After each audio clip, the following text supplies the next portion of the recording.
إن الحمد لله نحمده ونستعينه ونستغفره ونعوذ بالله من شرور أنفسنا ومن سيئات أعمالنا من يهده الله فلا مضل له ومن يضلل فلا هادي له أشهد أن لا إله إلا الله وحده لا شريك له وأشهد أن محمدا عبده ورسوله يا أيها الذين آمنوا اتقوا الله وقولوا قولا سديدا يصلح لكم أعمالكم ويغفر لكم ذنوبكم ومن يطع الله ورسوله فقد فاز فوزا عظيما. أما بعد, we start in the name of Allah the Most High, the one to whom belongs all praise, the one who controls all affairs, the one who gives, the one who takes, glorified and exalted is He.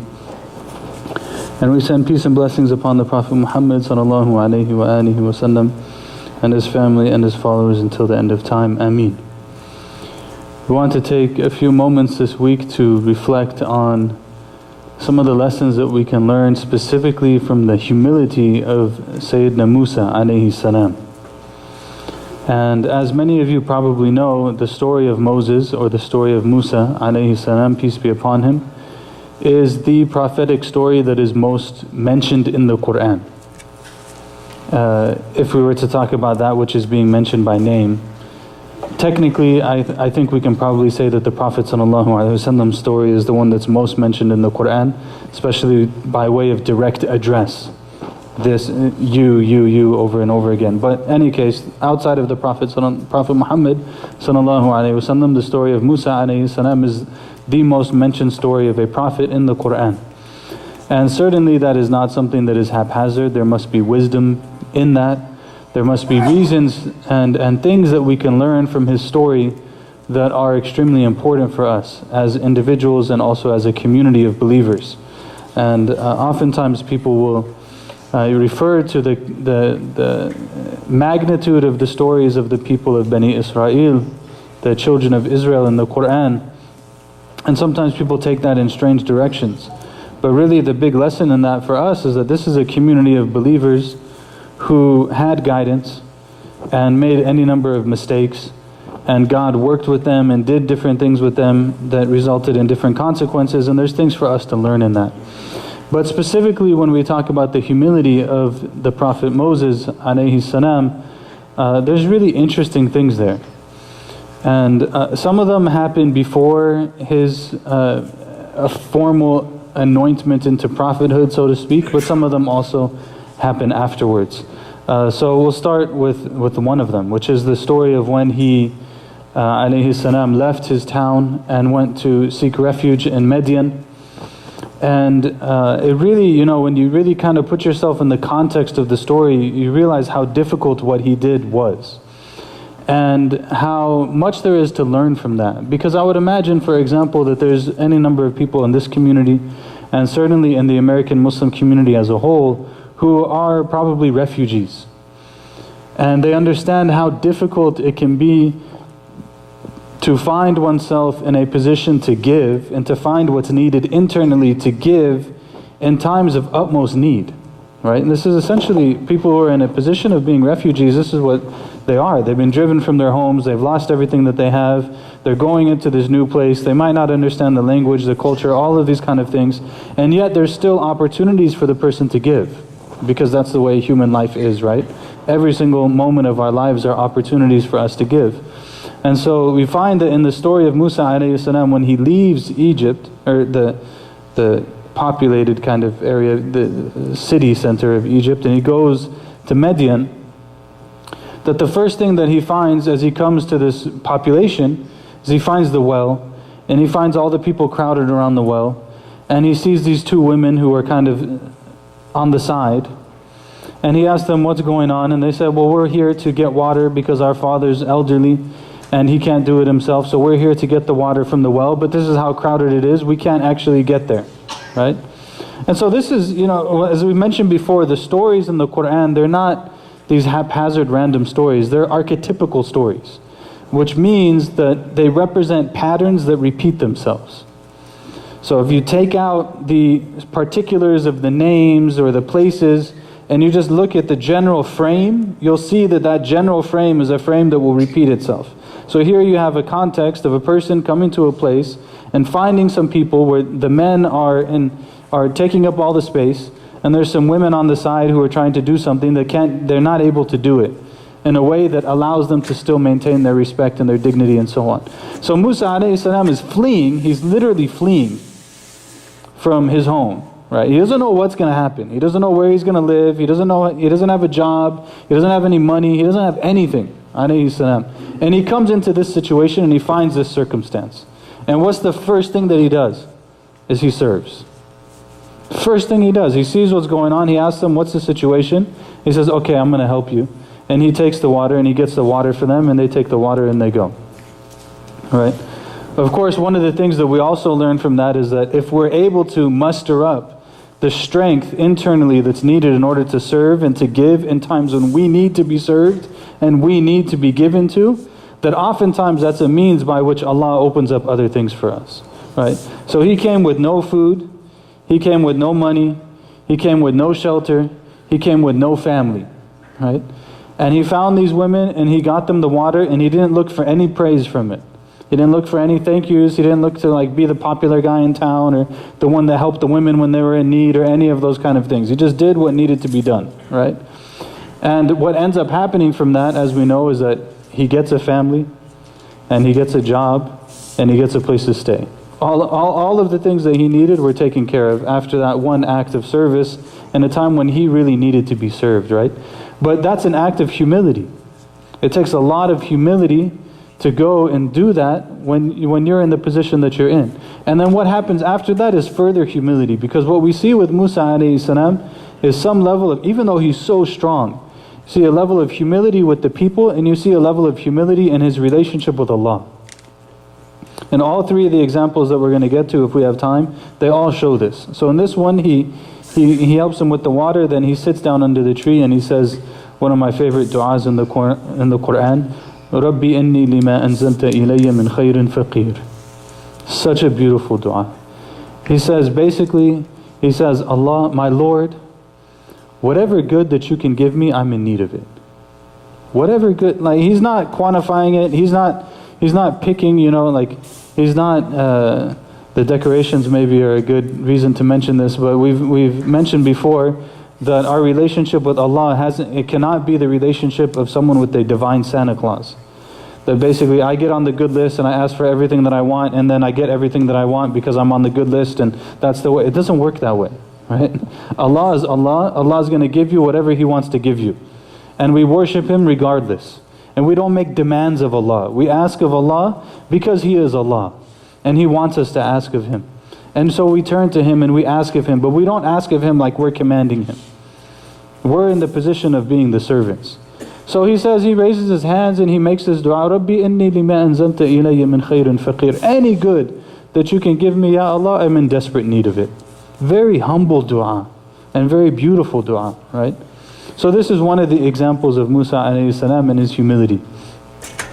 Second example of Musa alayhi salam and his humility is when he's traveling after that period. He's going with his family back towards they're traveling, and he sees the burning bush, and he tells them, let me go over there and see what's going on so that maybe I can find some guidance, I can see what the situation is. So he goes and God speaks to him and he tells him he's a prophet, right? And his immediate response to being told that he's a prophet and being told that go to Pharaoh and speak this word of truth to him, I mean, how would most of us, we get a raise or something and we think we're the most important people in the world. We pass an exam that's difficult, we think we're the most important people in the world. We get a promotion, like it's like we can do anything, right? Anything. You're just like, give me one pat on the back, I can take on the entire world. Allah came to him, told him, you're a prophet now. Like, I've chosen you to be a prophet. God is speaking to him. And He's telling him, go speak a word of truth to Pharaoh, right? And his immediate response is, رَبِّ اشْرَحْ لِي صَدْرِي وَيَسِّرْ لِي أَمْرِي وَاحْلُلْ عُقْدَةً مِّن لِسَانِي يَفْقَهُوا قَوْلِي وَاجْعَلْ لِي وَزِيرًا مِّنْ أَهْلِي هَارُونَ أَخِي. He says, oh my Lord, expand for me my chest. Give me that feeling inside when you feel like you can't do anything? It's that one.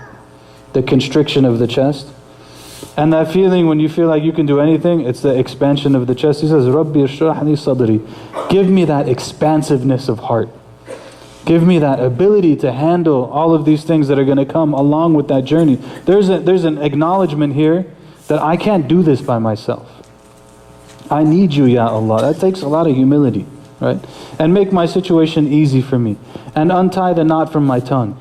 And appoint for me an aid from my family, Harun, my brother. Right? They say this is the best dua anyone made for anyone. Because he made dua and his brother became a prophet with him. It's the best dua anyone made. And then they went together, Harun and Musa alayhim as-salam. Right? So again you see this humility that he has alayhi salam in dealing with that situation. Again, another example of his humility alayhi salam is that he was he thought, and this is, and sometimes our humility, we don't actually see it. How do I say? Sometimes the humility shows in unexpected places. Because people still, so Musa alayhi salam thought that there was no one on the face of the earth that knew more than him. Right? Because he's not doing that out of arrogance. A'udhu billah. He's doing that out of, God speaks to me, I'm a prophet. People probably don't know more than I know, right? And Allah tells him, actually there is someone who knows things that you don't know. So what's his response? His response there shows the humility. His response is, I'm going to travel and find this person until I find them. Doesn't matter how long it takes. Right? That's a response of humility. Sometimes the humility is not, it's in the response. So it's like the person, you think this and that, and then they do something wrong and they immediately accept that they did something wrong. That's humility. It's very tough. Probably all of us know that experience, right?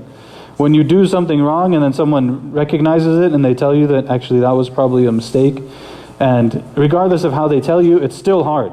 Whether they tell you nicely or they tell you not nicely, it's still hard to say, okay, actually, yeah, I was wrong. I shouldn't have done that. That was a mistake. It's very difficult. It takes humility. So Musa alayhi salam, he said, oh, there's someone who knows more than me? I'm going until I find this person.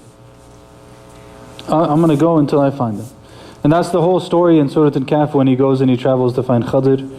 And like the relationship that came from that. It's one of the most important stories actually in the Quran, I believe, because it's so profound. And he goes and he finds him and he tells him, هَلْ أَتَّبِعُكَ عَلَىٰ أَن تُعَلِّمِنِي مِمَّا عُلِّمْتَ رُشْدًا. I mean, look at how humble this statement is. He goes and he finds this person and he tells him, can I follow you such that you can give me some of that knowledge that you've been given? He's Musa alayhi salam. He's already a prophet at this point. This is not pre-prophethood. He's already a prophet. And he goes to him and he tells him this. And then Khadr, who's like a master teacher, right? He tells him, you can't.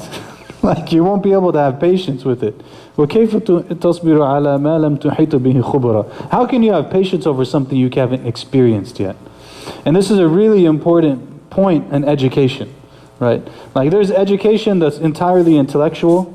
There's education that takes place in the realm of books, right? You can just read it and then you know it, and great, you know it now.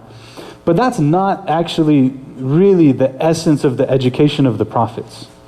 The essence of the education of the prophets is not to just give people information, but it's to take people from one condition to another condition, to make them better, to open up their lives, to get rid of their problems, to help them live in the world in a better way, right? And that's something that cannot be done without experience. So you can be told that you have to have patience, and you can be told that you have to have gratitude, and you can be told that you need to be generous, and you will never have patience and never have gratitude and never be generous until you actually do those things. Right? So it requires the experience of it. So when Musa comes to him, he tells him, can I follow you? He's not telling him, can you just give me what you know? He's saying, can I follow you so that I can get some of that you've been given? He told him, you can't. Like you won't be able to have patience because you haven't seen it. You haven't experienced this before. And then of course we know what happens in the story. If you read Surah Al-Kahf, the 18th chapter in the Quran, you'll see what happens in the story.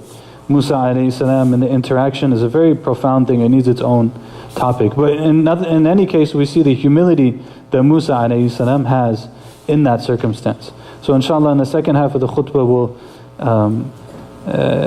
compare that to other examples that are in the surah as well. أقول قولي هذا وأستغفر الله لي ولكم فاستغفروه إنه هو الغفور الرحيم. أنت خير الراحمين اهدنا واهدنا إلى وجهك سبحان من اهتدى سبحان الذي يهتدى قوم يجمعون بسم الله الرحمن الرحيم الحمد لله والصلاة والسلام على رسولنا وعلى آله وصحبه ومن والاه. عباد Allah, أوصيكم ونفسي بتقوى الله. I remind myself and everyone to have God consciousness in all affairs. So again, we're looking at the story of Musa alayhi salam and the humility he had in these different kinds of interactions, not only with the people but also with his Lord. And again, as I mentioned in the beginning, the stories in the Quran are archetypical stories, so you'll see those patterns play out. And so it's important to look at the various characters that populate those stories, right? So these stories aren't just stories of Musa alayhi salam.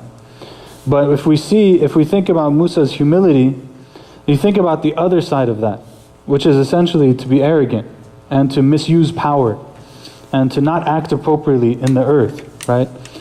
And the other side of that then we see in Fir'aun and his little galaxy of people that are around him. So in the example of Fir'aun, you have a leader who's acting in a way that's arrogant and inappropriate. In the case of Haman, you have a military leader who's acting in a way that's oppressive and inappropriate, using his strength in a way that's not okay. One of them's using his authority in a way that's not okay. The other one's using his strength in a way that's not okay. And then you have Qarun, who's using his wealth in a way that's not okay, right? So now you have all of these examples there too, that these are different ways that people will oppress other people, that they will lord over other people. As the Quran mentions about Fir'aun, that Fir'aun ala fil ard, that he placed himself in a position that he was above everyone else. He's looking down upon them now, and everyone else has to kind of get in line. And we see that in our own lives. There's times when you see people who can't properly deal with authority, and life is also not only archetypes but microcosms. So like the family, for example, is a microcosm of the greater society. And oftentimes you see this in a family. You see maybe like a husband who has a hard time using his authority correctly. Or you see a husband who has a hard time using his economics correctly. Or you have a hard time, or a husband or a father who has a hard time using his physical strength correctly, right? So these are all examples that play out in a larger scale as well. And Musa alayhi salam is the other side of all of those. Right? You see, Musa alayhi salam came to the Midian with nothing, and he was able to be okay. He didn't abuse. Later on, he has power, he doesn't abuse his power. When his strength actually gets the better of him, he recognizes that was not the way to go about it, right? So he's the opposite of all of these. One of the things that the Prophet Muhammad sallallahu alaihi wasallam teaches us is that man tawada'a lillah rafa'ahu Allah. Man tawada'a lillah rafa'ahu Allah. Every now and then when you read the scriptures, either from the Quran or from the statements of the Prophet sallallahu alaihi wasallam, and yes, I'm going to translate that, we get rules that are universally applicable rules that are necessary for us to affirm in the way that we live our lives. So in this hadith of the Prophet sallallahu alaihi wasallam, he says, the one who has humility, Allah will raise them. And the wording is important because the word for humility in Arabic has to do with being lower. Right? They take the position, they're willing to take the position of being lower. Right? And the consequence of that is that Allah will give them elevation. Now, the problem with talking about anything in the modern world is everyone comes up with all these exceptions. Well, what about this and what about that and what about this? And are you saying oppressed people should just be patient when they're being oppressed? No, it's not what anyone's saying. Hard cases make bad law. There's always exceptions to rules. Doesn't mean that you should accept oppression and all this kind of stuff. It's to say that if I am able to exercise humility, Allah will elevate me. And there are many areas in our life where we can exercise humility and Allah will elevate us that don't have to do with accepting oppression. And anyone who has any decency in their marital life probably understands that. Because every single day there's an option.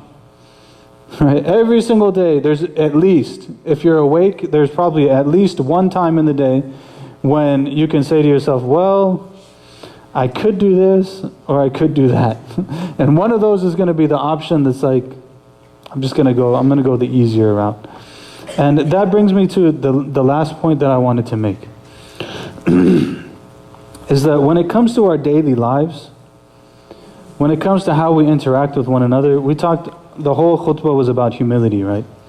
Humility falls into the constellation of character attributes, character traits, right? There's humility, there's graciousness, there's generosity, there's kindness, all of these things.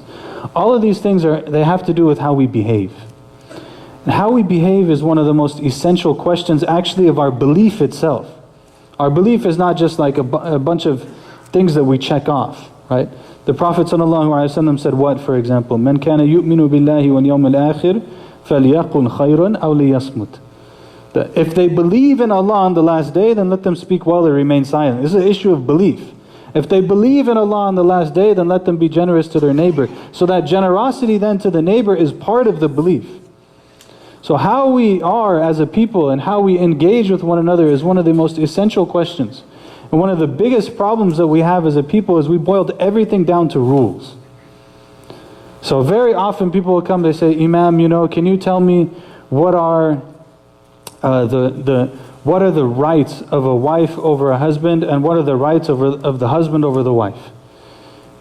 And if that's like an intellectual thing that someone wants to know because they're going to get married and they just kind of want to know the generalities of it, that's one thing. But usually when people come with that is because they're already arguing, right? And it's not going to solve it. The rules are not going to solve the relationship. It's not going to be like, look, this is the right of the husband over the wife, now you just have to do it. Or this is the right of the wife over the husband. It's not going to fix it. That's not a relationship. And the reason why there's one quote that someone, I was reminded of this morning, that a friend of mine, if I can call him that, mentioned one time. He said that he asked one of the shuyukh, his name is Sheikh Muhammad Sharif, and he has a lot of background in West African Islam.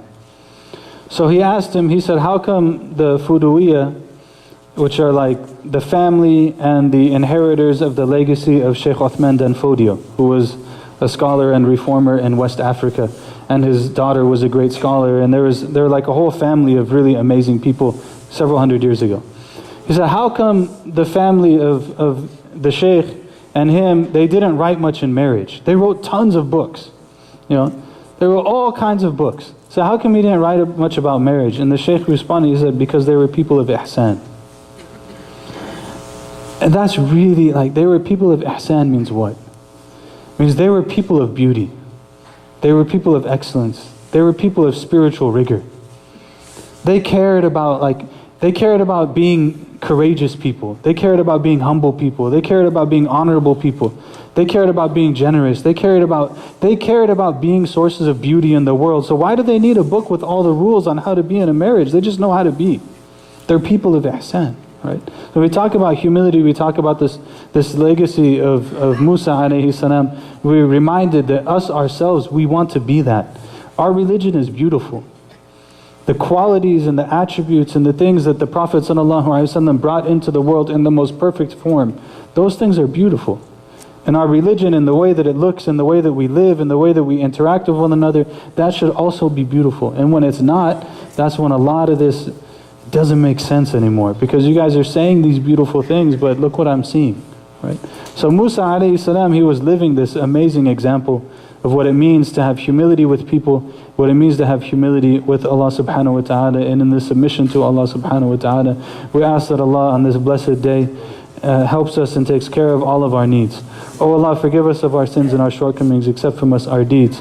Oh Allah, we ask you in this blessed time, in this blessed place, to open the hearts of ourselves and our families and our loved ones and everyone we know to guidance.